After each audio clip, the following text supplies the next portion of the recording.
Artinya makanya saya ada dari awal. Apalagi imam mereka yang ke-12 yang nggak pernah lahir dan nggak pernah wujud adanya, kemudian diklaim masuk Syiah. Lah kapan masuk Syiahnya kan gitu? Lahir aja belum ya? Lahir aja nggak pernah gitu. Katanya bersembunyi di gua. Nah, itu hanya sebatas hoax saja itu kan. Itu hanya lakbul ukul aja, itu permainan akal mereka untuk menipu para pengikut mereka saja. Yang sebenarnya tidak ada, kalau ada bisa kita cari lah di dalam gua sana kan. Makanya karena dicari kemungkinan nggak ada, makanya nanti adalah akidah ghaibah, kegaiban imam.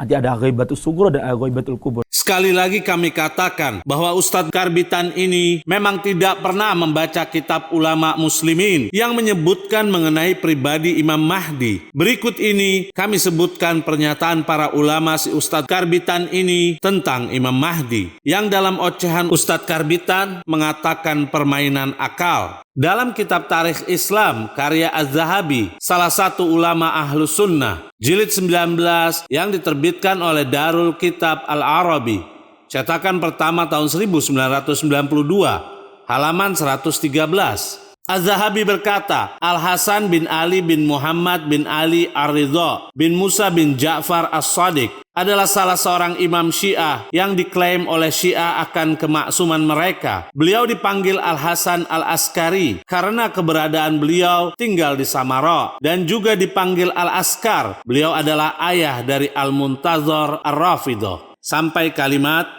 adapun putranya bernama Muhammad bin Al-Hasan yang disebut oleh kelompok Rafidah Al-Qaim Al-Khalaful Hujjah yang dilahirkan pada tahun 58 Hijriah. Sebagian mengatakan tahun 56 Hijriah. Beliau hidup setelah ayahnya meninggal 2 tahun, kemudian hilang dan tidak diketahui bagaimana beliau meninggal dunia.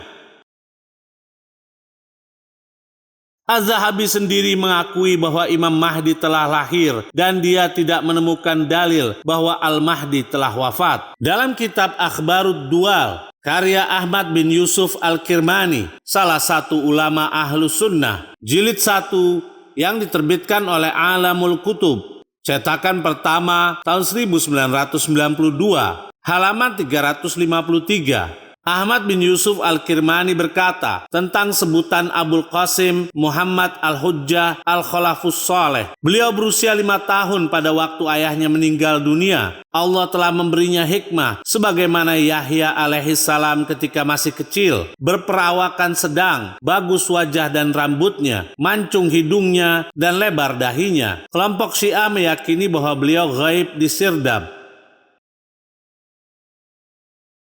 Kami tidak akan menanggapi pernyataan Al-Kirmani tentang kelompok Syiah meyakini Imam Mahdi gaib di Sirdab. Yang terpenting di sini bahwa Al-Kirmani mengakui bahwa Imam Mahdi telah lahir.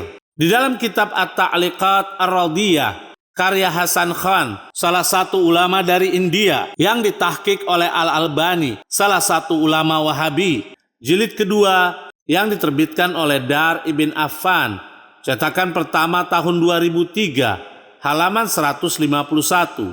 Hasan Khan berkata, ibu Imam Hasan bin Ali yang dijuluki dengan Az-Zaki, Al-Khalis, dan Al-Askari adalah Ummu Walad yang bernama Susan. Sedangkan ibu Imam Muhammad bin Hasan yang dijuluki dengan Al-Hujjah, Al-Qaim, dan Al-Mahdi adalah Ummu Walad yang bernama Narjis. Sekarang kami meminta kepada para pemirsa untuk menyimak dengan akal sehat dan hati yang bersih, yang mana nantinya kita dapat menyimpulkan bahwa Imam Mahdi itu sudah lahir. Dalam kitab Sahih Jami' As-Shaghir karya Al-Albani, salah satu ulama Wahabi yang diterbitkan oleh Al-Maktabul Islami, cetakan ketiga tahun 1988, halaman 482, Rasulullah bersabda, sesungguhnya telah aku tinggalkan untuk kalian khalifatain, 2 khalifah, yaitu Kitabullah Azza wa Jal, sampai kalimat, dan itrahku, ahlul baitku. Sungguh keduanya tidak akan pernah berpisah hingga keduanya menjumpaiku di telaga. Al-Albani berkata, sahih. Dalam riwayat ini, Rasulullah mengatakan bahwa itrah tidak akan pernah berpisah dengan Al-Quran. Sekarang mari kita lihat siapa di antara itrah yang disebutkan oleh Nabi Shallallahu Alaihi Wasallam. Dalam kitab yang sama, halaman 1140. Rasulullah bersabda, Al-Mahdi dari etrahku, dari keturunan Fatimah. Al-Albani berkata, sahih.